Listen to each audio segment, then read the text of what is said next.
Hello बच्चों, welcome to knowledge coaching classes. तो भाई क्लास 10 चैप्टर 12 कर रहे थे। फर्स्ट एक्सरसाइज हमारी कंप्लीट हो चुकी है, तो आगे बढ़ते हैं सेकंड एक्सरसाइज की ओर। 12.2 ठीक है, नई बुक के अकॉर्डिंग है भाई। मेरे पास पुरानी बुक है, उसमें 13 चैप्टर है, बीच में एक चैप्टर हमारा कटा हुआ है। तो 12.2 नंबर एक्सरसाइज पहला सम देखो क्या क्या रखा है।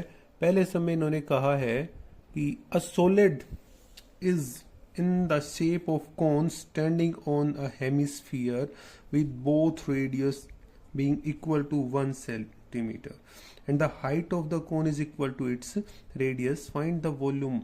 अब भाई सबसे पहली चीज क्या कही, एक सॉलिड है in the shape of cone standing on hemisphere. देखो हम बना लेते हैं भाई, ये हमारा हो गया हेमिस्फीयर, ठीक है, और इसके ऊपर एक कोन है भाई, ये हमारा कोन हो गया, ठीक है। नेक्स्ट उसने क्या कहा कि रेडियस दोनों की इक्वल है भाई, रेडियस है 1 सेंटीमीटर, ठीक है।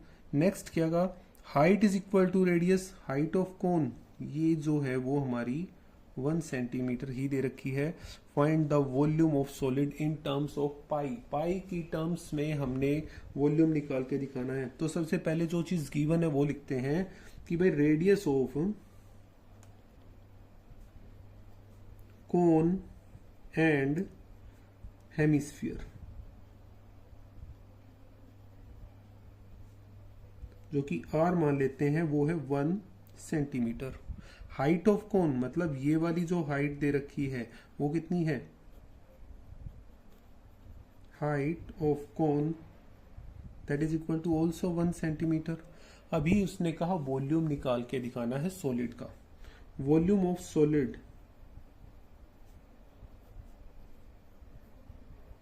दैट इज इक्वल टू, क्या करेंगे भाई, वॉल्यूम ऑफ सॉलिड नॉर्मल सी बात दिख रही है, इसका वॉल्यूम प्लस इसका वॉल्यूम, तो volume of cone plus volume of hemisphere, ठीक है। तो वॉल्यूम ऑफ सॉलिड कितना आ गया, वॉल्यूम ऑफ कोन है that is equal to 1/3 pi are square H plus volume of hemisphere 2/3 pi R cube, ठीक है भाई। तो अब कुछ कॉमन आ रहा है तो निकाल लेते हैं भाई। 1/3 पाई आर स्क्वायर कॉमन आ गया, 1/3 पाई आर स्क्वायर कॉमन, यहाँ पे रह गया एच प्लस 2r। जो वैल्यू हमें पता है अप्लाई करवा देते हैं। दैट इज इक्वल टू 1/3 पाई की टर्म्स में निकालना है तो पाई को ऐसे ही रहने दो। आर की वैल्यू है 1 इंटू 1 प्लस 2 इंटू 1, ये हो गया 1/3 पाई, 1 का स्क्वायर 1 ही होता है, और 1 प्लस 2 3 कट किया, that is equal to pi centimetre cube. तो वॉल्यूम ऑफ सॉलिड कितना आ गया भाई, volume of solid pi centimetre cube.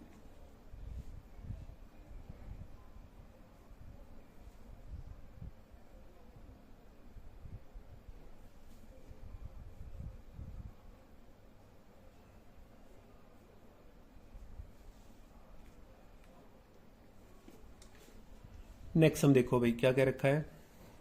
Rickle, an engineering student, was asked to make a model shaped like a cylinder with two cones attached at two ends of by using thin aluminum sheet. भाई रिकेल ने एक ऐसा model बनाया है, कहा गया कि भाई एक मॉडल बनाओ, तो उसने ये बनाया कैसा कि एक सिलेंडर है, उसके दोनों तरफ कोन लगे हुए हैं भाई,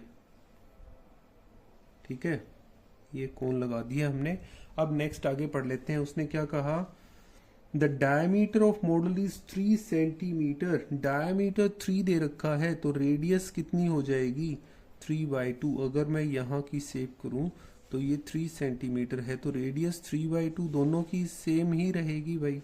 फिर उसने कहा its length is 12 centimetre and each cone has height of 2 centimetre. हर एक कोन है ना वो 2 सेंटीमीटर की हाइट का है भाई, ये वाला भी 2 सेंटीमीटर का और दूसरा भी 2 सेंटीमीटर। अब कंप्लीट लेंथ इसने दे रखी है वो है हमारी 12 सेंटीमीटर। ठीक है, 12 है तो सिलेंड्रिकल पार्ट की रेडियस कितनी हो जाए, हाइट हो जाएगी भाई 8 सेंटीमीटर। ठीक है, हमने वॉल्यूम बताना है, volume of air content in the model. तो ठीक है, पहले जो चीजें गिवन है वो लिख लेते हैं भाई। सबसे पहली चीज भाई नंबर 1 है कि radius of cones and cylindrical part, cylindrical part जो कि हम r मान लेते हैं क्योंकि रेडियस दोनों के लिए सेम है, वो होगी 3/2 सेंटीमीटर। ठीक है, अब आगे बढ़ते हैं। Total length, total length of model that is equal to 12 centimetre. ठीक है, अब length of conical parts H1 मान लो इसको, that is equal to 2 centimetre. ठीक है, तो लेंथ ऑफ सिलेंड्रिकल पार्ट करेंगे, cylindrical part H2 that is equal to भाई टोटल 12 है, 2 यहां से कम होगी, 2 इधर से, ये कम होगी ना भाई, 2 कम होगी यहां से, तो -2 और -2 that is equal to 8 centimetre. Clear हो गया। अब वॉल्यूम ऑफ एयर कंटेंट निकाल के दिखाना है भाई। वॉल्यूम ऑफ एयर कंटेंट कैसे करेंगे? Volume of air present in model,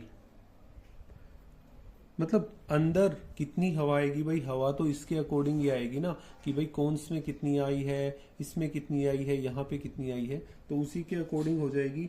तो वॉल्यूम ऑफ यहाँ पे आ जाएगा volume of 2 cons plus volume of cylinder. ठीक है, तो 2 कोन्स का वॉल्यूम क्या हो जाएगा? 2 into 1/3 pi are square H1, बेटा ये नाम ध्यान से रखना है, H1 आ जाएगा यहाँ पे, प्लस वॉल्यूम ऑफ सिलेंडर होता है पाई आर स्क्वेयर और H2 हो जाएगा भाई। कुछ कॉमन निकल रहा है तो निकाल लेते हैं, that is equal to pi are square common आ गया, ये हो गया 2/3 H1 प्लस H2। ठीक है, अब वैल्यू अप्लाई करें तो वैल्यू रखी, पाई की वैल्यू अगर हम यहां पे रखते हैं तो पाई हो गया आपका 22/7, आर की वैल्यू है 3/2 इंटू 3/2, ब्रैकेट में आ गया आपका 2/3 इंटू H1 की वैल्यू है आपकी 2 प्लस H2 की वैल्यू है 8। ठीक है, ये आ रहा आपका सारा सेंटीमीटर क्यूब में आएगा भाई आगे। ठीक है, लास्ट में लगा सकते हो, कोई समस्या नहीं है। ये कितना आ गया भाई? 22 इंटू 9/8 और यहाँ पे हो गया 4 और यहाँ पे आ गया 7, और इसको सोल्व करेंगे 4/3 प्लस 8/1, एलसीएम ले लेते हैं, क्या आएगा भाई? 22/7 इंटू 9/4, यहाँ पे अगर आपने एलसीएम लिया तो आ गया 3, और सोल्व करेंगे तो कितना आ गया भाई? 3 से 3 कैंसिल हो गया, आ गया 4 प्लस 1 3 8 जा 24।